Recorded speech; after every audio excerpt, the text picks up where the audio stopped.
in the outpatient setting.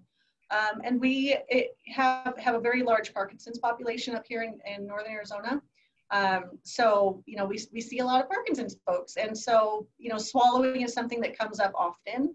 It's my favorite thing to work on, but we work on a lot of things. There's, you know, the speech and voice as well, that I'm sure many of you are familiar with some of those deficits. But I have a particular passion for swallowing. So I'm really excited to talk with you all today. And thank you for being here and tuning in for this. And thank you to Rebecca and Andrea for the invitation to do this. I'm honored. You know, I guess just to kind of get started thinking about swallowing, you know, most obviously and naturally we think about eating and drinking, and that's pretty basic. But thinking about how if eating and drinking is impaired, or you have difficulty with some aspect of eating and drinking, you know, that really can have an incredible impact on people's quality of life. Everything that we do generally in a social setting, there's always something to drink or something to eat. We're always eating and drinking something, especially if we're socializing. So dysphagia, which is the word that refers to a swallowing disorder, dysphagia can cause individuals to withdraw socially, maybe out of frustration or embarrassment. And, you know, not only is that unfortunate for them, but the people around them also suffer too. I mean, everybody's quality of life can be affected if people aren't engaging in their social and their communities. So I have a particular passion about swallowing. I love when I can help somebody just, you know, come in and say, I went to my granddaughter's birthday party yesterday and I ate cake, and they were excited because you know, they didn't have to sit in the other room while everybody had cake or something. So things like that I think are really important. And sometimes it's just a matter of, hey, I ate a meal comfortably. You know, I didn't cough the whole time, or I didn't just get too tired and give up, you know, things like that. So, so before I really get into it here, I'd like to get a feel from those of you that are tuning in, how many of you currently experience any kind of difficulty with swallowing? I think that, yeah, there's a poll here, and you can just, yeah, yes or no, or I'm not sure. It's not uncommon for people to be unaware of their swallowing problems. That's actually quite common in Parkinson's. So whichever answer here applies to you, go ahead and check a box and we'll see what that shows. That's awesome. And we'll share these in a minute, but so far I will tell you that 83% of people are showing that, yes, there we go. Thank you, Andrea. That 84% of people are showing that they do have, that they've experienced swallowing problems or a family member has. Yeah, yeah. Well, good. Then we're not doing this for nothing. That's good. All right. So what I'd like to do first is share with you some pictures. There is a computer application called it's just called Dysphasia, but it was designed by some researchers who have put together an incredible program on swallowing. So I've just sort of taken a few still images from some of their videos, and I'd like to show them to you and give just a real general description of sort of some of the anatomy and physiology.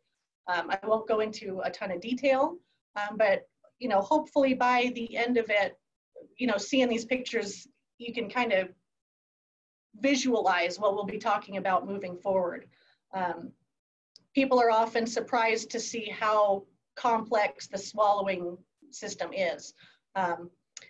I know before I studied it, I just imagined there was just a tube and food just went down. I don't know. So there's a lot. That's exactly what I think happened. Right. Yeah, so you just I'm think really excited about this. You just think there's a hole and the food goes in. Yeah. Or there's two, because we have talked about it going down the wrong pipe before, right? We have these two pipes in there. So, but there's a little more to it than that. So I'll show you some pictures here. Okay, and share. I'm gonna go. All right. So this here is just an image. We're looking from the side of a person. This is an animated series of pictures. And I'm just going to talk through some of the pieces that we're looking at here. So if you can see my arrow moving, this large bulk of muscle here, this is our tongue, okay? This is your tongue, and it's just, you know, anchored right to the floor of the mouth here.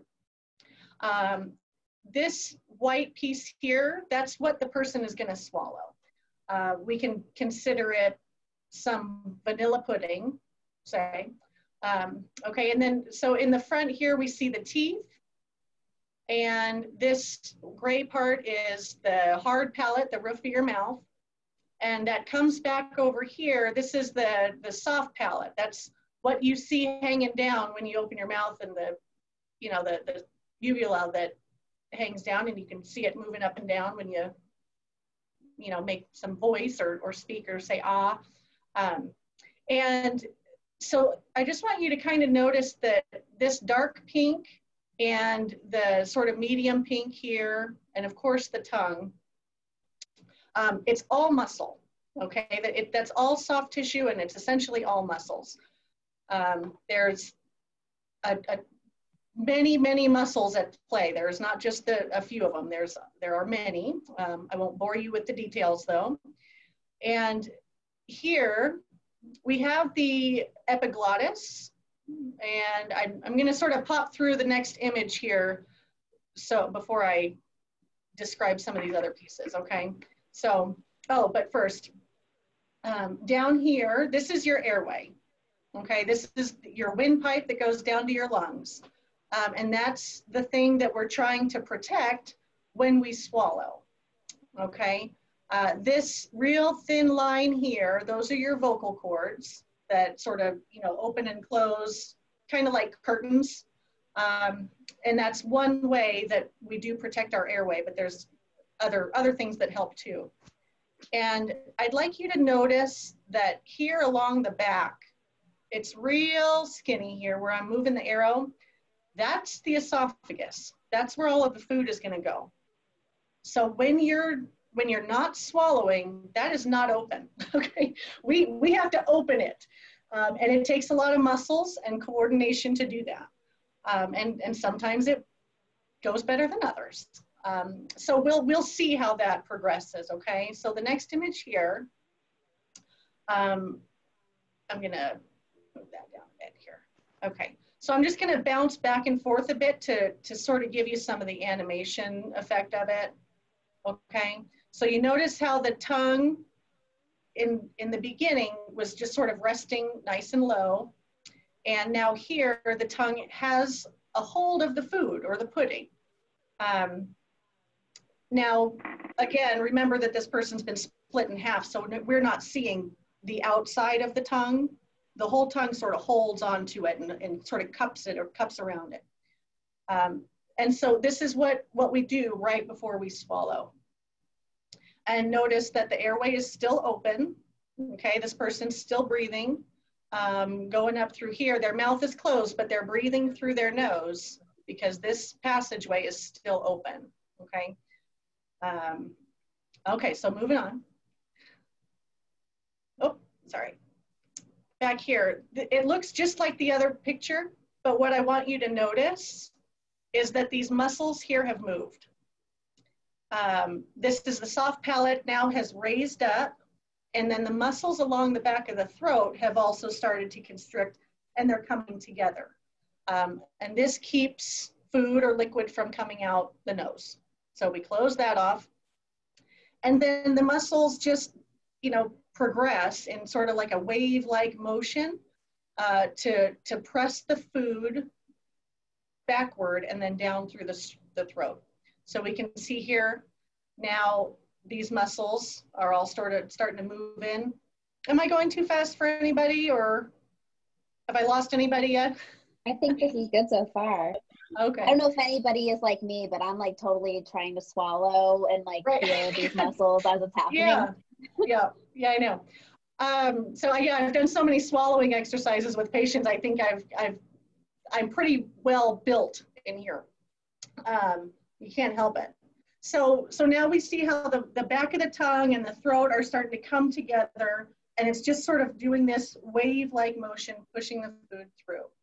But I'm gonna move forward again. We're gonna back up and then bounce back and forth here because I want you to notice the airway, okay? Remember the esophagus was closed. This was laying flat, but now it's been pulled open, okay? Okay, so muscles are starting to contract, but the airway is still open. Now, these muscles under the tongue, right under here, those have constricted and pulled the airway forward, all right? Takes a lot of strength to do that. it's a lot going on. But in doing so, number one, the vocal cords have closed. You can't see that here, but they have. You have some cartilages here that roll forward and help cover it up. And then that epiglottis has been pushed downward, okay? So just the weight of the tongue and the weight of the, we call it a bolus, or the food that you're swallowing, all that downward pressure pushes that epiglottis downward. And so you have 3 levels of protection for your airway. And you can see that the esophagus is now open. And so those muscles are going to continue to constrict and just push the food down. Okay, so we can see how all these muscles are now sort of squeezed in together real tight, and the esophagus is just, you know, starting to close up behind it.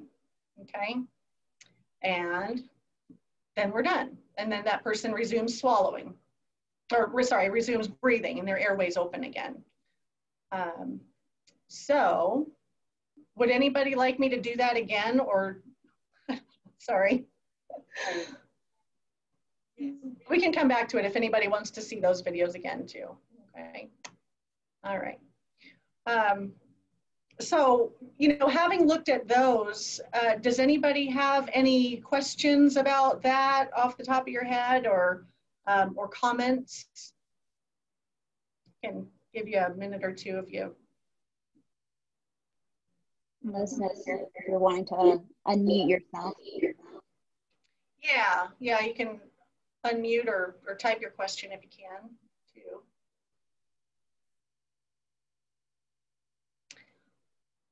Okay. Rosie. All right. Yeah, it sounds like Diana just said that that's interesting. I 100% agree. Like I said, I was like swallowing while you were doing that, trying to feel. Yeah, there's it's really an incredible system that we have, but it's very complicated. Lots of different pairs of muscles that have to work really coordinated, perfectly timed. Strength, you know, if our muscles are weak or our muscles are rigid, certainly that can have an effect. So, you know what, I'm going to bring up that, I'm going to show one more picture one more time and talk and just mention one more thing. So, sorry. Okay, so just again here, looking at the airway, and I want to take this moment to mention aspiration, okay, because that's the big thing that when it comes to swallowing, while certain things like, you know, it takes me a long time, or, you know, other things happen, from a medical standpoint and from a health standpoint, one of the biggest concerns is aspiration. And that means either food or liquid or saliva being inhaled into your airway. So, you know, you think about, you know, you got 3 levels of protection here, protecting your airway when you swallow. But when the timing isn't right, or something, it doesn't take much to really throw off the system. And then we end up getting liquid or food down in there, or even our saliva. And that's what we call aspiration. So, and would you mind, Beverly, who was having a little trouble hearing earlier, would you mind just going through real quick through the slides one more time? sure. And especially for her or anybody else who would have wanted that second. Yeah, I could do this all day. So I love this. So, okay, so I may not go into as much detail, but just in general, from here, we're looking at, from the side angle, this is the tongue, you know, the teeth and the lips here, roof of the mouth. This is the back of the throat, okay? And then this pink passage up here, you see that goes out the nose. Okay, this is you can breathe through your nose. That's where the air is going, because this person's mouth is closed. Okay, and then this is the airway down here that goes down to your lungs. And the esophagus lays flat. You know, it's pretty much closed until it is pulled open, okay? All right, and this shows what happens right before we swallow. This is when the tongue has a hold of the food or liquid, and you're getting ready to, okay, send it down. We do have this moment where the tongue collects all of the material in the mouth right before we swallow. Okay, and then here we can see some of the muscles. What is going on? So we can see, okay, so we can see some of the muscles here starting to come together to start this sort of wave of muscle contraction that's going to send the food down, okay? In theory, that's what's going to happen when all goes well.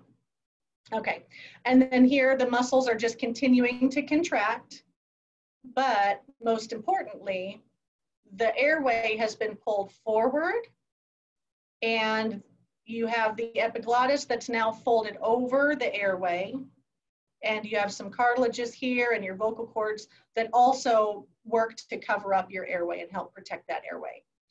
So this is when that the esophagus is now pulled open and the food is starting to go down.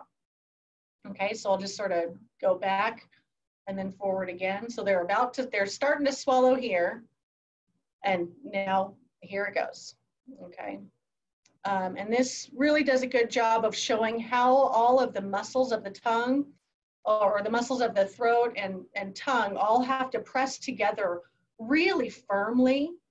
They have to make great contact and really work to clear all that out. And then it's, you know, it just continues on down through the esophagus into the stomach. And then this is after the swallow, and we resume breathing, okay? Okay, was that helpful? Okay, so one more note on aspiration. You know, the reason I bring up aspiration and, you know, trying to protect our airway is, unfortunately, aspiration pneumonia, which is, you know, a lung infection that develops if we have inhaled anything that's not supposed to be there, whether that's food or liquid. That can even be our own saliva if our saliva is not clean, right? Sometimes maybe we're not taking good care of our mouth. If we have bacteria colonizing in our mouth, and it doesn't take long, I think it takes about 48 hours for bacteria to become dangerous. So, you know, if we inhale our saliva into our airway, the lungs just aren't really able to process that out very well. And when it comes to food and liquid, you know, and I don't want to scare anybody because, I mean, you know, we're very concerned about aspiration, and aspiration pneumonia is the leading cause of death in patients with Parkinson's, from the research that I've seen anyways. However, I want to add that aspiration by itself does not cause aspiration pneumonia. Okay, I want to really make this clear that there are other factors that sort of need to line up for pneumonia to develop because of aspirating. So number one is oral care, keeping a really clean mouth. And if, you know, maybe we don't have the best teeth, you know, our teeth may not be in really good condition. That increases risk a little bit, but just keeping your mouth clean is the best thing you can do. But also, you know, being already sick, right? If your immune system is already compromised, say you've got the flu or something else going on, then your immune system is busy fighting off something else, that when something goes down the wrong tube and into your airway, you just don't have the troops in place to attack it and really be able to process that out well enough. And it can just sort of snowball from there. So while aspiration is very serious, I also like to encourage people just not to be afraid, just be aware, you know, and that's hopefully what I'll help you do today. Now, question for you too. I don't know if anybody else has this question, but so you had mentioned earlier, you said we say a lot of times, oh, but went down the wrong pipe. Is that essentially aspiration that's happening, or is that what that means, or is that just a terminology that we use? Yeah, well, and oftentimes we do say that, right? That's the way that we, just, you know, wrong pipe, uh-oh, and we cough through it. Whether or not you aspirated technically, we don't know, but that's generally what it's indicating. If maybe it didn't go all the way into your airway, but here, I'll even, let me do that again. So right all around here, there's just sort of this open space right above the vocal cords. And, you know, usually if material even gets in here, we're gonna feel it and we cough. So maybe it doesn't go all the way into your airway, but it's coming close, you know. And hopefully we have a really good strong cough and we're able to cough it out of there. Now, what about this entire mechanism? Is it different, or is it affected when you're laying down versus when you're sitting up or standing? Oh, yeah. Yeah, and that's just in general, for general swallowing safety. We always encourage people to be sitting upright when you're swallowing, because you're coordinating breathing and swallowing at the same time. Here in this moment where your airway is closed, you're not breathing, right? We have to stop breathing in order to swallow. And, you know, especially for anybody who has to swallow and swallow again to really feel like they've got it down, that's a lot of holding your breath. You know, I mean, that can really take a lot out of you, and it can be quite tiring. So you want as good of respiratory support as possible, and the best way to do that is being upright. But, you know, just disclaimer, every single person's going to be a little different, and depending on your medical condition, you might have other things going on where you have to be reclined for some reason. So, you know, unless instructed otherwise, I'd say, yeah, we recommend being upright for anytime you're swallowing or, you know, taking your medications or anything like that. Well, and I was wondering too, just in terms of like even laying down for bed or when you're sleeping, I know especially people with living with Parkinson's do struggle even just falling asleep sometimes. And I didn't know if swallowing was that maybe a part of that. I didn't know if that had played any effect into. Well, I mean, perhaps. I guess I'm not quite sure exactly what, if you're talking about like eating and drinking laying down in bed because you're not falling asleep, so you're just sort of laying there and reclined. You know, that can happen, but I guess just in general, knowing that it's best to be upright. Do we all do that? No, you know what I mean? So everybody's gonna do it their own way and do what's comfortable, but it's important to at least be aware that, you know, posture matters. So if you're somebody who really does struggle and maybe you're coughing a lot, or, you know, you get real winded when you're eating or swallowing something, think about your posture. Maybe you need to get into a different chair. Maybe the recliner is not such a good spot. Little things can make a pretty big difference as far as, you know, breath support goes. Okay, sorry, I feel like I've been going on that for a long time. Okay, so before I go on from there, does anybody else have any questions about, you know, aspiration pneumonia, or, you know, Everybody with me so far? I think so. Okay, All all right. nodding heads. Okay, all right, good. So now I want to get into some of the specific ways that dysphagia can show up in the lives of patients with Parkinson's, like many of you are probably already experiencing. So I think we have another poll. Can we go ahead and put that up?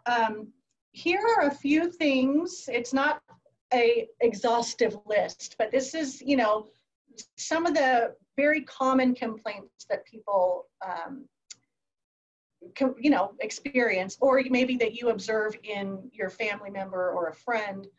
So I'd like you to click here, whichever one you seem to think is the worst for you. You may experience a few of them, but which one is your biggest complaint? And while they're answering that, Courtney, we did have another question from Art. He wondered if you recommend using a mouthwash. Mouthwash? Mm-hmm. So he said, I think as far as from a bacteria cleaning the mouth kind of approach, sure. There's just one thing I would keep in mind is that some mouthwashes, I think very common mouthwashes, you'll find tend to have alcohol in them, and alcohol can dry out your mouth. So some people have problems with dry mouth. Some people have quite the opposite, but with mouthwash, just knowing that if you might have some dry mouth, or it might make dry mouth worse if you're using one that's alcohol based. But I'd also add, you know, even for folks who don't have, maybe you don't have any teeth and you use dentures, or you don't have any teeth and you don't use dentures and you just do just fine without anything at all. Still brushing the mouth, getting a real soft bristled toothbrush and brushing the mouth to keep very, very clean. Teeth or not, brush your mouth. That's what I'd say. So just want to really drive that home. Okay. Thank you. All and right. It looks like we have our results. Yeah. Okay. So, yeah. So it looks like coughing or choking during meals is the biggest complaint here. But, you know, yeah, food getting stuck and that too much saliva or, you know, drooling. Those are, you know, a close second and third. While slow eating doesn't seem to be too big of a problem for most of you. Okay, so we're just going to go through each one of those in a little bit more detail, and I'll just sort of talk about, you know, what's happening to cause that problem, and then what, if anything, can we do about that. So I'll start off talking about drooling, or, you know, that excess saliva or saliuria. You know, a lot of people experience, and they'll say, gosh, I just have so much more saliva than I used to. I have too much saliva, which it certainly feels that way, but it's actually not so much that you have more saliva, but rather you're probably just not swallowing as often as you used to. You know, Parkinson's interferes with a lot of our just automatic behaviors. And so, whereas swallowing our saliva is typically very automatic, we don't think about it, that automatic swallow gets diminished from the Parkinson's. And so then swallowing the saliva has to become more of a conscious thing, where we have to do it more deliberately. So there's really not much to suggest that it's more saliva. It's just we're not swallowing it down very well. So things that can help with that is, you know, maybe keeping a bottle of water or some sort of liquid that you just sip on throughout the day. And that just sort of helps keep the swallowing active. You're not thinking about, oh, I need to swallow my saliva, because you probably aren't feeling it until it's too late. You know, you notice it when it's here or something, or you try to speak. Okay, I see your question, Joan, and I'll get to it in just a minute, okay? So with the, you know, maybe drinking water or sipping on something throughout the day is just one way to make yourself swallow more frequently. And then another thing is to be aware of your mouth posture. Sometimes we might just start to kind of let our jaw hang open a bit. And in doing so, that saliva, as it builds up, will be more likely to escape, and then we drool, and that can be, you know, not ideal for social situations, and again, sort of lead to that withdrawal. And we want to keep people interacting. We want to keep you hanging out with your friends and family. So if being more aware of just, you know, keeping your mouth closed, just tuning and checking in once in a while on, okay, what's my mouth doing? What am I doing so far? But I think the easiest thing, because it's hard to really keep mindful of that, just sipping on something throughout the day is really helpful. And sipping on something throughout the day can also help for people who might feel like they have a lot of thick secretions built up in their throat. Sometimes people feel like they just have real thick mucus and it's just bothering them. So drinking more liquids throughout the day can help thin that and help clear that out too. Okay, so what was the question again? I'm sorry, I can't see it anymore. It went away. That's okay. Joan asked, how does dry mouth? Yeah. Yes, how does dry mouth affect the process of salivation and choking? Salivation and choking. Well, dry mouth can interfere with swallowing because you don't have the saliva to help break down what's in your mouth. Not only that, but also when your mouth is real dry, it's, you know, your sensation is impaired. You don't feel everything as maybe you normally would because it's all dried out.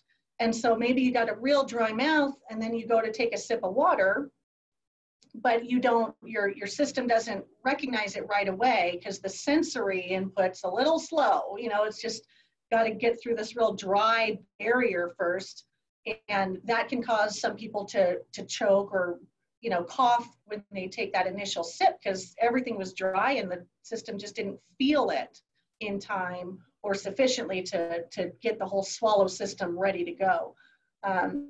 So that's one part, but also again with the saliva, that saliva helps to break down and chew the food that's in your mouth.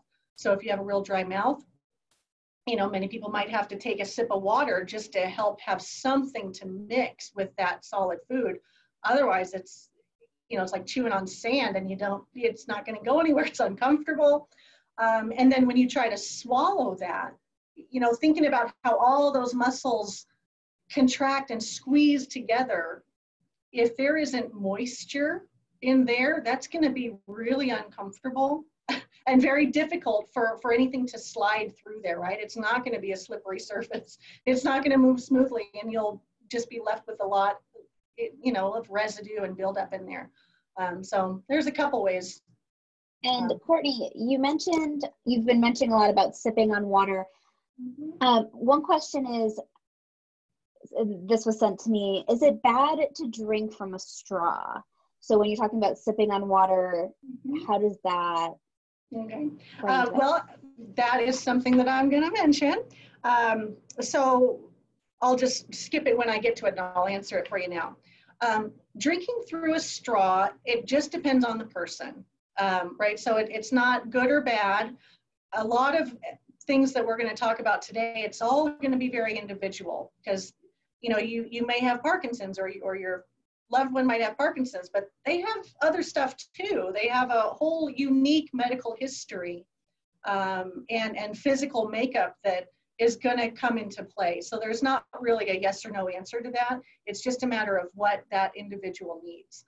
But when it does come to straws, one thing we recommend, if you are going to drink from a straw, which, you know, you go ahead if it's not hard for you, but you know, you don't have to avoid it necessarily unless you know that you have to. But keeping the straw placed a little bit farther toward the front of your mouth.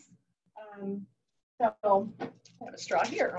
So, you know, if you have the little bendy straw here, keeping just the tip of the straw in your mouth, okay? Just sipping from the tip of the straw. Just let your lips close around it. When you pull in that liquid, the liquid's going to be forward in the front of your mouth. If you maybe put the straw in and it goes in pretty far, you know, that you try to pull in any liquid and it's going to send that liquid back a lot faster than you're ready for, you know, or a lot faster, and you may not be ready for it. So sometimes just placement of the straw can make a difference. And yeah, I mean, that I'll just sort of say that for now. So is it bad to drink from a straw or good? It depends on the person. Everybody's just going to be a little bit different. So those are just some things to keep in mind, but thank you for the question. That was great. All right, where was I? Okay, so now we covered the saliva. Does anybody else have any questions about the saliva management or drooling? Or how are we on time? Did we? Might go We are, yeah, Gosh. we're doing pretty good. Art had a question. He asked, is it bad to take pills using a straw? Again, it would just kind of depend on the person. So with Parkinson's, and this might, you know, I'm sure it's in here somewhere, so I might repeat myself later. But, you know, thinking about those pictures and the way that the tongue has to hold on to whatever it is you're going to swallow, before your tongue has it ready to go, you're doing a lot of chewing. The tongue is pulling and collecting the food and moving it around so you can chew on it, and then it has to, you know, swipe it from the side and move it over here. There's a lot of activity going on. So folks with Parkinson's, with the, you know, oftentimes just the muscle rigidity, we just don't have that flexibility of the tongue, and it just really slows down the process of chewing and controlling what you have in your mouth. So if you think about putting liquid in your mouth and say there's a tablet in there, you've got liquid and something hard, and the tongue has to be able to, you know, find it and feel it and control it and get it all ready to go. And that can just be really hard. So, you know, pills, we were going to talk about that, but is it wrong to take it or bad to take it with straws? Not necessarily, but it can be. You know, if you're taking the liquid in and, you know, you have to sort of work with the liquid that's real forward in your mouth, your tongue may not be able to be very well coordinated to move it all back. So some people do better if you place the pill farther back and then you take a drink from the cup, and then it just sort of, you know, you can wash it back that way. But all of these different techniques or tricks, I would caution you not to take anything I'm saying today and go try it right now. If you're having difficulty with taking pills, you'll want to make sure that you're getting a formal evaluation completed so that a speech therapist can work with you and try different techniques and know what else you're dealing with. You know, so it's kind of hard to answer yes or no right here, but it can be a problem. So, but not for everybody. So it's probably going to be a very common answer today. No, I think that's great. That's super informative. And we did have a comment from one of our awesome ambassadors. Yuma Bev says that she always uses a straw when eating out so that she doesn't catch as many colds, which I found really, really interesting. But that she never uses one at home. So I thought it was really, I just wanted to share that. I thought that was really cool. Okay, interesting. And then we did have, Joan had said Botox for drooling. I'm not sure if that's a comment or a question. So Joan, I didn't know if you wanted to pipe in either way. But I did want to let you know that we did see that. Oh, it's a question. I'm guessing, is it Botox good for drooling? Is that what the question is? You can nod your head if that's what you're asking. Okay, she's nodding her head. Okay, I got it. Well, I'll admit I don't know a lot about Botox as far as a treatment for drooling. From what I understand, I think Botox injections may be used to try to suppress saliva production. And, you know, so again, like I was saying earlier, you know, maybe you might feel like you have more saliva than usual, but Most of the time, that's not the case. Certainly there are people where, yeah, for some reason you're producing more saliva, so we got to do something about it. So there might be a time, but it's just something, you know, to discuss with your doctor and really determine if it is a matter of abnormal production of saliva that needs to be suppressed, or is it the swallowing frequency. And so some of those things can be hard to tease apart.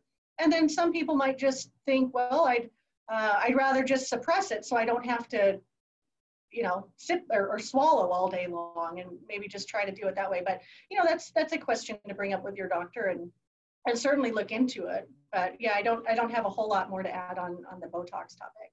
So. Awesome. Thank you so much for answering that. Okay, so now I was going to move on to that coughing and choking experience that most of you experience. So now I talked about the aspiration, right? I showed you the picture where liquid or food may be going down the wrong pipe, and that cough. Number one, a cough can be a lot of things. There can be other things causing a cough, you know, and coughing is also the way that our bodies protect our airway, right? When we sense something going down, we cough it out, and that's the natural reaction. So coughing isn't necessarily a bad thing, but it does let us know that, well, something went a little haywire there, and we want to try to understand why we're coughing. If it is aspiration or material coming close to the airway, you know, that's something that we certainly want to address. And there are, you know, postural changes and techniques that people can use that helps to protect their airway when they're swallowing. Now, with thinking about, maybe I'll bring that picture back up. I'm going to share that picture one more time, and just because it helps me talk about it. Okay, so here, you know, looking at the way that all the muscles are squeezing together and we're protecting the airway here, everything's closed off. Thinking about the muscle rigidity that a lot of people experience, very often these muscles aren't making very good contact, right? They're not moving really briskly. They're not really forceful. And they can just become somewhat stiff. And then perhaps you have dry mouth, you know, I mean, all these other things can sort of pile on top of each other to have quite a situation on our hands. And, you know, so some part of it is muscle rigidity.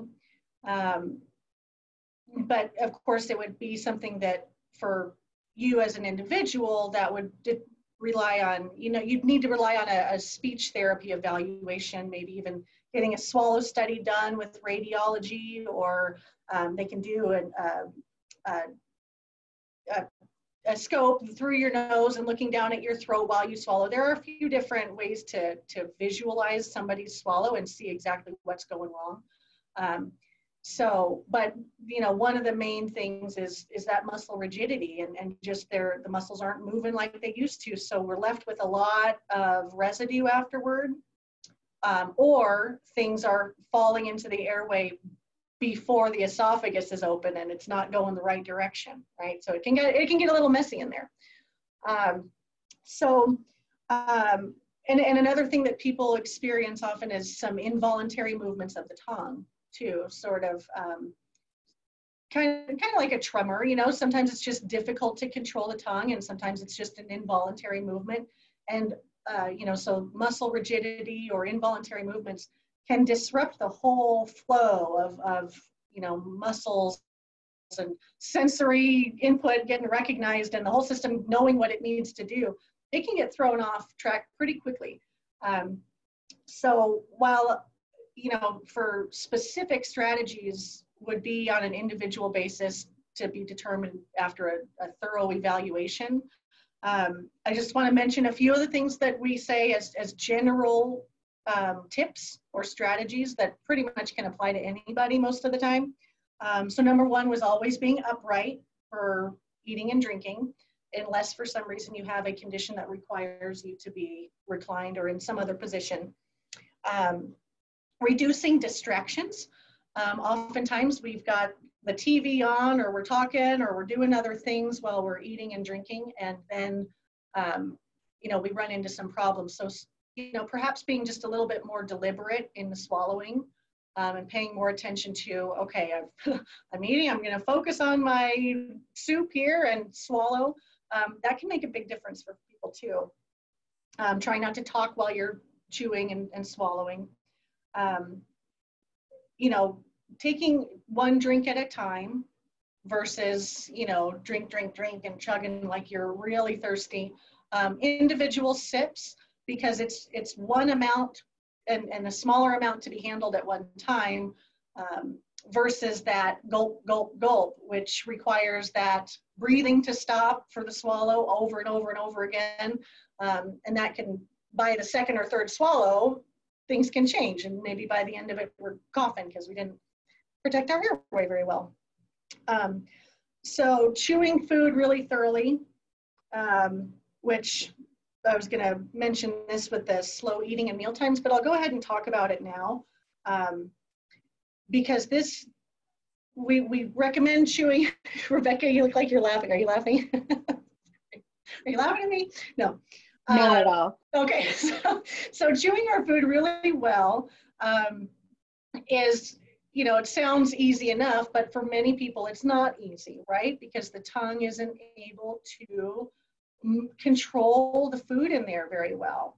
And so, while yes, we want you to chew really thoroughly, I also acknowledge that for some people that's a real challenge.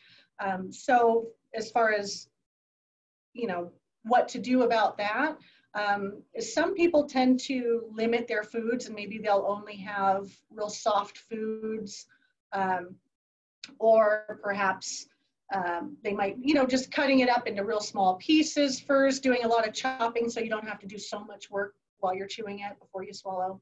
But then with that, you know, sometimes smaller bites help, because then you don't have too much in there to try to control at once.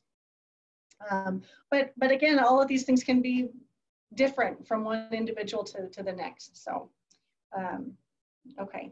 Also, taking an extra swallow. After you swallow, sometimes you might have stuff left over in there, whether or not you know it's there. Sometimes just having an extra swallow to clear out some of that residue really helps. Because if you swallow and then you're left with a little bit in the throat, and then you go about your business and you're just breathing and talking, then those little particles or something can fall over into the airway, and we're, you know, it surprises us and we're coughing and choking on it. So, you know, taking extra swallows can help. And then of course here I have using straws with caution, just being aware, because straws can really help people who have a lot of dyskinesia. You know, being able to hold a cup if you have a lid and a straw, then that helps some people, right? So for certain individuals, a straw is going to be better, but it's just a matter of how you're using that straw. Just being real mindful of where the liquid is going, taking small sips. Not necessarily, you don't have to be small sips, you know, teeny tiny sips, but just, you know, don't pull in a huge amount that is too much for you. Just real moderate and be real cautious with what you're doing. And Courtney, two things, just so you know, we have about 8 minutes left or so. Okay. So I just want to let everybody know that we are kind of nearing the end, but we did get a question a little earlier from Diane, and I don't know if this kind of fits into what you're talking about right now, but it goes back to when you were talking about aspiration pneumonia, and they were wondering if you can get that from reflux. Uh-oh, I can't hear you. If you can get aspiration pneumonia from reflux? Yes. Yes, yeah, absolutely. So yeah, if you have reflux and it comes from the stomach up into the esophagus, sometimes it also extends up and comes up into the throat. If you're somebody who tends to wake up in the morning and you feel that sour taste, you taste a sour taste or even feel a little burning in there, that's a pretty good sign you might be refluxing in the night. And a lot of us do.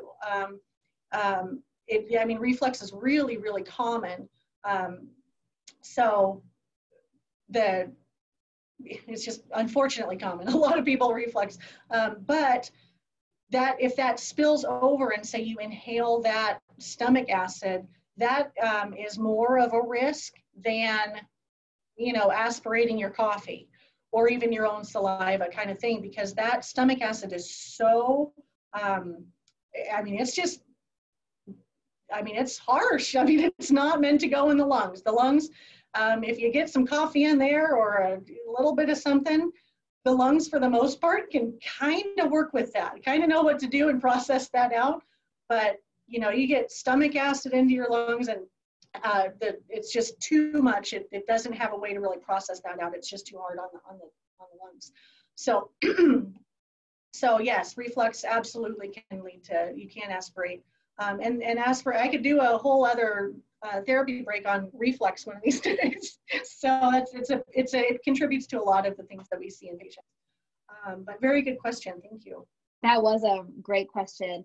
And then we have somebody else asking, they said, my saliva is often stringy when I spit, something like a spider web that stretches for 2 feet or more. Any idea what might be going on? Oh, well, I mean, without knowing more about medical history or anything like that, I would be just guessing. And but it is common to have those really thick secretions. That is a common complaint. And so again, I would kind of go back to that, you know, think about your fluid intake. You know, are you drinking enough? Because if you're a little dehydrated, then, you know, that can cause that extra thickness of the secretions. And it's hard to swallow that when those secretions are really hard or really thick like that. Whereas typically we just swallow our saliva. If it's real thick and those muscles of the throat aren't able to make that really strong contact and really push it through, it can sort of just stay there. And then the swallow sort of happens around it. And then it just builds up and builds up over time. So I would recommend increasing fluids, just taking a lot, just try to, you know, sort of thin it out with liquids. And there may be a little bit of dehydration in that too. But that would also be something to, you know, kind of look at the whole medical situation as well, as other things can cause that. So I'll just, sorry, food and the slow eating at meal times, not a whole lot of people commented on that, but I'll just real briefly say, you know, a lot of times that is a matter of chewing. You know, it's just hard to chew. It takes a really long time, and swallowing takes a lot of effort. So oftentimes people just, it takes us so long that maybe, okay, I'm just done. You know, I've done enough, and it's just too much work for some people, and that can be a risk. We don't want to not be eating enough. We want to make sure we're getting all that we need to eat.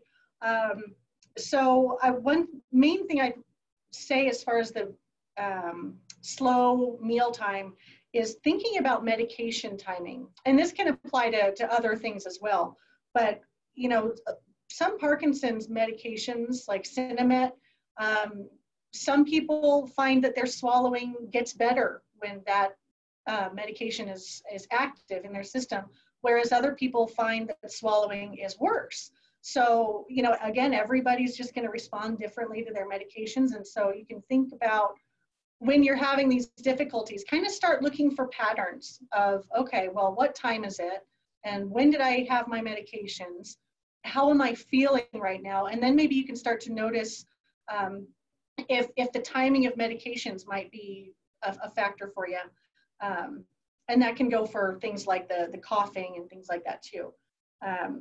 And yeah, I mean, and then maybe you could time the meals a little bit differently, or, you know, if you know that around this time I'm going to feel this way, I'll eat a little earlier.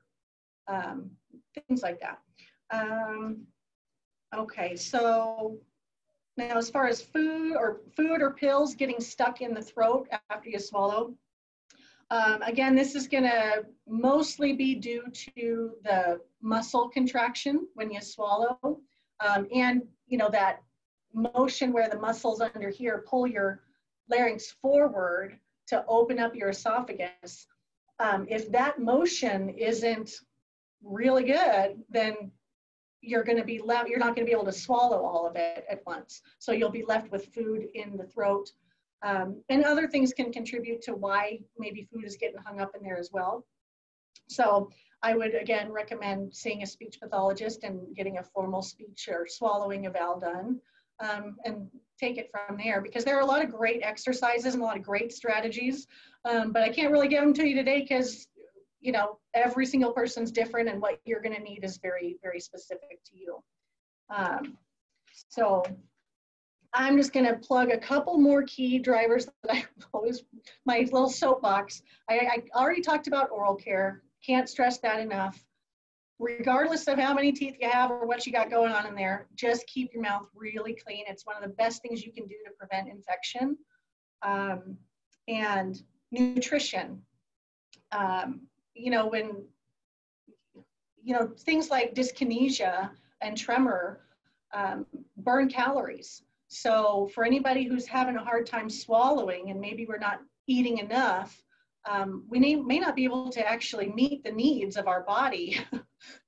We might be burning calories faster than we're consuming them. So I would just recommend, you know, thinking about your weight. Are you maintaining your weight okay? Are you losing weight? If you are losing weight, talk to your doctor about it and see about maybe getting a consultation with a dietitian or somebody that can look at your unique situation and find a nutrient-rich diet that works for you, that also works with however you're swallowing. You know, it's a lot of things to juggle. And cognition also plays a big role in swallowing. Just long story short, if cognitive impairment is present, I would recommend trying to ensure somebody's around during a mealtime to help keep somebody on track. Or sometimes, you know, distractions are one thing, but sometimes people might just forget about what we're doing in the moment and need little reminders like, okay, don't forget to swallow. So cognition is also a factor. And then with the esophagus, how well your esophagus moves food from your throat down to your stomach. Again, that's all muscle contraction.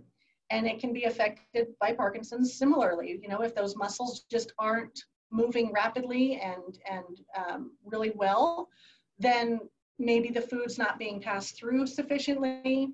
You might feel full because you feel food sticking here, or, you know, people might feel full sooner than they actually are and then not eat because they think they're full, and, you know, then we're not getting enough to eat. And yeah, so I better stop there or else I'll keep everybody here all night. That was so good. That was just so informative. We are, like, that was like almost perfect timing. We are at, it's 5:30 here in California, but much later on the East Coast, and for those of you on Mountain Time and Central Time. But I just wanted to do a quick, Andrea does this every time she ends a program, and I love it. So I know I learned a ton. So if those of you that have access to be able to share your video, just take a moment to, like, turn your camera on if it isn't already. And if you feel like you've learned a ton of information, like, just wave or do something crazy or put thumbs up. Totally cool. This is great. The chat's going crazy about how awesome this was. So Courtney, thank you so much. For those of you who want to reference back, this will be on our YouTube channel, hopefully by the end of this week. And yes, Andrea, I'm sure many of us are ready to go eat some dinner with all of our new guests, with our newfound information, taking your time chewing, sipping, and swallowing. Yes. But Courtney, thank you. Thank you. That was wonderful. I love it. So thank you so much. It was my pleasure. Thanks for the great questions too. That was great. Yeah, you guys definitely asked awesome questions this time. And as I said, this is our last therapy break of 2019, but it is also our last NeuroLife Online program for 2019. Thank you guys so much for just this year and hopping on every month with us, and we have a ton more programs coming in 2020. We're really, really excited. We have some great therapy breaks planned. I know I'm really excited about one. Is a colleague of mine who does work with service dogs for people who may have trouble with stability and sometimes grabbing things, and she's going to be on therapy break in 2020. So I really, really hope that you all tune in, and definitely feel free to reach out to us. You can, reach us at pmdalliance.org, or if you have questions, feel free to email us at info@pmdalliance.org as well. And we will see you all in 2020. Have a wonderful holiday. Bye, everybody. Great New Year. Bye. Hi, everyone. Thank you.